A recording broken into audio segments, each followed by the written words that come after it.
This is personal because when I first came down here during the first storm, as the 74th governor of the greatest state in the United States of America, I could tell it was personal with the people from the entire Outer Banks that we better get moving on this bridge. Because if we don't get moving, it was impacting, first of all, their livelihood. Their livelihood. Whether you're a fisherman, whether you owned a restaurant, whether you owned a hotel, whether or not you owned a home, it was personal because not having this bridge for the future was going to impact their livelihood, not only for this generation, but for future generations and families that have generations of personal commitment to the Outer Banks area. It was personal because of the public safety concerns.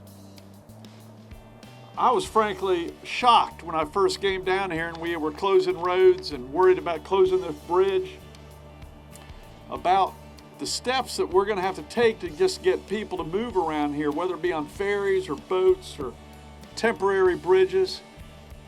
It's personal when it's a public safety issue for not only individuals but their families. It's personal. It's personal when you're talking about economic development for the entire region and the entire state. 80% of the visitors that come to North Carolina come right here. This is personal for people's livelihood, not just here in the Outer Banks, but throughout North Carolina. This is how important this bridge and the other bridges that Malcolm mentioned.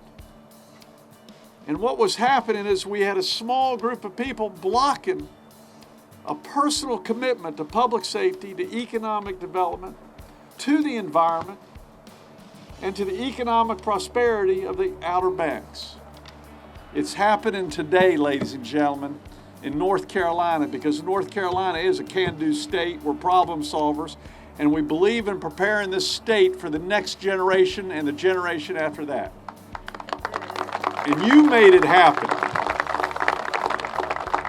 And it happened because I just want to compliment you on your team, because when I'd come here for the first storm, then the second storm, then the third storm, I noticed the teamwork that you had between your local city, county, and state officials and the federal government. And the private sector stepped up to the plate, and I'd like to also thank the Coast Guard. They all got together and go, Governor, how can we make this happen? And quit having a few block the long-term needs of this region and of this state. And that's exactly what you did. That's exactly what you did. You came up with common sense solutions. We got in a room and we made it happen. This is the best of North Carolina right here today. This is the best of North Carolina. Problem solvers, visionaries. And now that bridge is going to be closed and a brand new one will open in less than 3 years. Isn't that great news for North Carolina and the Outer Banks?